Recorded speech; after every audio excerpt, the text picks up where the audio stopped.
hardest thing that I've ever done, but also the most rewarding. I feel like people would pay thousands, tens of thousands of pounds to learn what I've learned myself. You know, you pay for courses, you pay for mentees, you pay for VIPs. I work with a property company now. People pay a lot of money for these courses to be educated, and I've learned in the last 4 years HR, marketing, branding, accountancy, law, everything. At one point I had 35 employees, and at that point I was the most broke personally. Everything was going in and I was seeing nothing. My partner cheated on me when I was pregnant with my second baby, had an affair. We've overcome that, we're still together. You can't believe it, I know, because I was kicking him out every weekend because I was so stressed out because I had a 2-year-old, I was heavily pregnant, my business was up in air, that people weren't showing up. I employed working mums during school hours because I thought I was doing a good thing, but actually then when it came to half term, who was left in the shit? I was, because they said, well, you employed working mums, you know it's half term, what do you expect? Or you know my son's ill, da-da-da. So it's not easy, like it is not easy. But at the back of my mind, I always thought, the thing is, you have to have a bit of the gift of the gab and you have to be able to think fast. If something's not working, you need to change it. And that doesn't mean that you're being not productive or you're being a bad entrepreneur. When the business was 18 months old, I decided to use the money to invest in a street food van. We drove all the way to Cornwall with Soraya in the car, and we bought a 1986 Volkswagen Transporter, and I got it fully kitted out. I applied for a Virgin startup loan, £25,000, and it was amazing. Glastonbury contacted me. I went to wedding fairs. Do you know how much I earn? F all. I put all my effort into, in the mornings, the weekends, so the cleaning business was growing, and this is the entrepreneurial mind, we think we could do everything. The cleaning business is growing, I've got 2 kids. Oh, I'll do a street food business, that's gonna be easy money. Oh no. I sold the van as a van and not as a business because, again, I didn't know at that point that you can sell a business even if it hasn't started trading yet. How amazing. You can sell a business if it hasn't started trading. I didn't know that you could do that, so I sold it as the van. Guess who's paying the loan back still but don't have the business? Me! So my advice to everybody is to take it slow, but don't take it slow because you're ambitious, but like, think about things. There was a lot of warning signs, but I was just so excited to be an entrepreneur that I got caught up in everything, you know? Ultimately, I have built a great business, and ultimately, I now have a brand in Opal and Pearl that somebody is going to want to buy. I've gone on to The Apprentice, I've done a lot of things, I get invited to speaking gigs, you know? So a lot happens if you put yourself out there, but I just want people to be cautious. I try to make sure people don't make the same messed up decisions that I made, you know? So, eloquently how me and Khadija didn't really get on when she was 16, so it was good, you know, she needed to leave the family home. Let's tell the truth, Mum, you kicked me out, let's be honest, like, okay, it was nice, but no, we didn't get on, that's the truth. I didn't agree with some decisions she made, and now I'm a mum, I'm like, who did I think I was at 16, telling my mum. But I moved out. I then worked at Pizza Hut throughout my studies, so even when I went to uni in London, I worked at Pizza Hut. 18 to 21, I stayed in London, studied law. Didn't get a very good grade though. I worked 3 jobs. Phones for you, do you remember? Phones for you, for less, and phones for you. I worked at a shisha bar and I worked at Pizza Hut. So I would literally study, or probably not study as much as I should have done. Then I would, on a Saturday, I would work Phones for you in the day. I would go to Pizza Hut for like 2-3 hour shift, and then I'd work at a shisha bar until 2 in the morning. Yeah. So for me, what I realised about myself during that period is I'm a hustler and I want money. And so maybe I didn't get the best degree, but I got a degree, and equally I realised a lot about myself is that money drove me more than maybe education on paper did, in my opinion. 21, I got a job at a claims management company called Accidents Direct. Have you been involved in an accident that wasn't your fault? At 22, I moved back to Peterborough temporarily due to a relationship breakdown. I met my fiance Simon and my children's father. At 22, so 22 I met him, we've been together all of 6 weeks, and I said I can't live in Peterborough anymore, I'm too ambitious, I need to go back to London. So I applied for the Financial Ombudsman Service. By 4, I fell pregnant. 25, I suffered post-traumatic stress due to a traumatic birth, and my daughter was born with 0 brainwaves. I couldn't cope, anxiety, oh, that's it. I had anxiety over hard floors.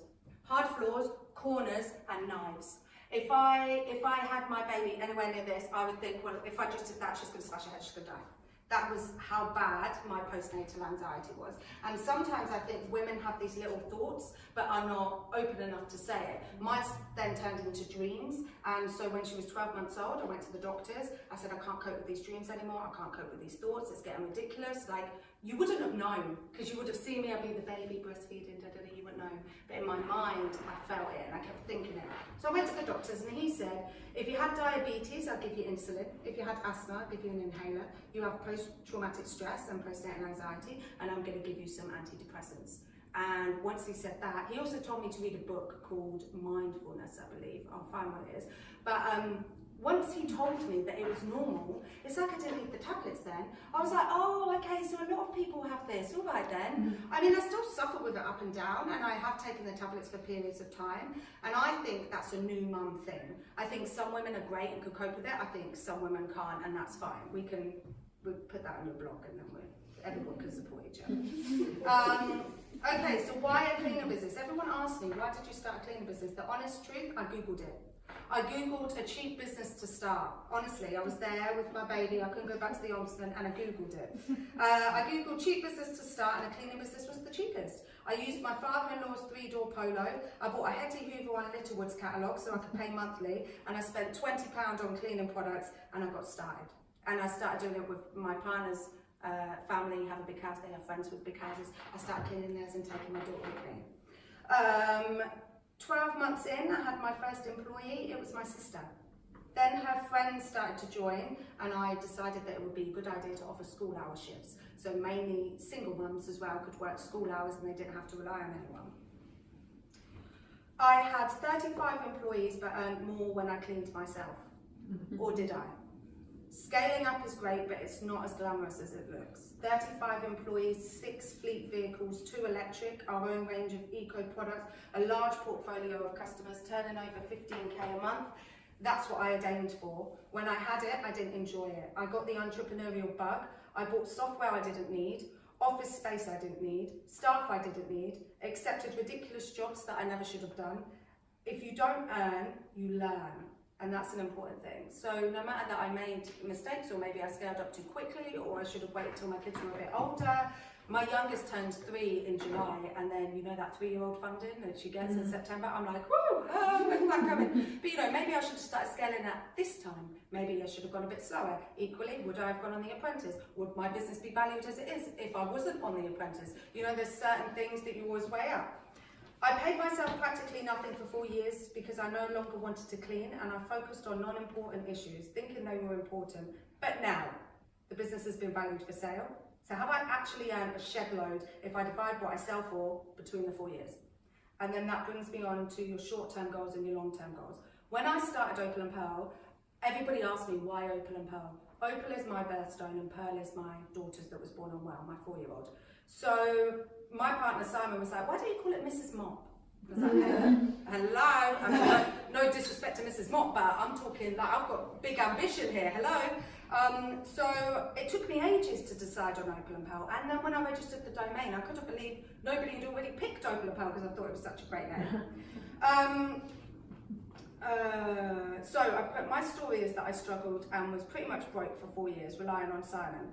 But my business was flourishing, and now at point of wanting to sell and go on to other things, I've been given a great valuation, and if I divide that between the 4 years, then I actually have been earning a good salary for 4 years. Sometimes you need to think about what's most important to you, because it's not a get-rich-quick scheme. Business is not get-rich-quick. You have to build a reputation, you have to build trust, you have to get recommendations, and I've put start with a side hustle. That's my advice to all mums, start with a side hustle. The most important thing is building that network. So now it's easy for me. If I put that I'm recruiting, everybody applies. If I put that I'm cleaning here, I have people calling me from all over the country that want me to go and clean, and I go, sorry, we don't go that far. You know, like, it's great, but it takes time to get there. And at times you might think, oh, no customers, or you might accept a job knowing that you're going to lose money or it's not going to be worth your time, but you'll do it anyway because you're hungry for success. You know, like, don't undervalue yourself is probably my most important thing. Don't undervalue your worth. Eventually the good customers will come. Just make sure that you've got some other little things stewing in the background that are making you a bit of money. Okay, I've only got a few more. So, if I did it again, what would I change regarding the cleaning business? I often ask myself, if I did it again, what would I change? I would not change that my kids were my focus and that I often took them with me in the cars. I told you that. I wouldn't have invested unnecessarily in vehicles, fleet insurance, offices. I would have cleaned more to earn money and kept costs down, but how could I do that with no childcare?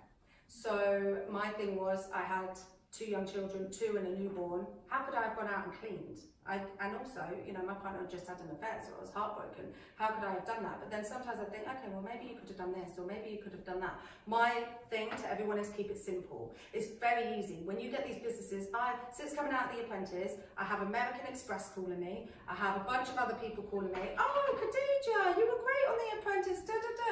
It could be so easy to get run away. I have marketing companies contacting me. If you spend $4 grand with us, we can get you this many leads. And I was like, no, yeah, they will. No, I need to get a loan and I need to get $4 grand because they're going to get me loads of leads. No, just work at your means. Don't try to go too far ahead, like with the street food business. I got a loan because I thought it was going to be great. The reality is I had 2 kids and I had a business that was already successful. Why was I biting off more than I could chew? I should have slowed it down a little bit. So just keep it simple, basically. Keep it simple. If you don't earn, you learn. That's what I've just said. Next one. Why The Apprentice? Let's talk about The Apprentice. Everyone asks me, why did I go into The Apprentice? Why? Because I wanted to win. That's my answer. I didn't apply to be famous. I didn't apply to be on TV. I applied because I genuinely wanted Lord Sugar to be my business partner. My view on my business since the advice that I got from Lord Sugar has changed. You know, I still think it's a great business, but actually there's other things that I am passionate about. Next, okay, so this is kind of how I think. Oh, no, I've forgotten. So my phrase that I love is hustle until your haters ask if you're hiring.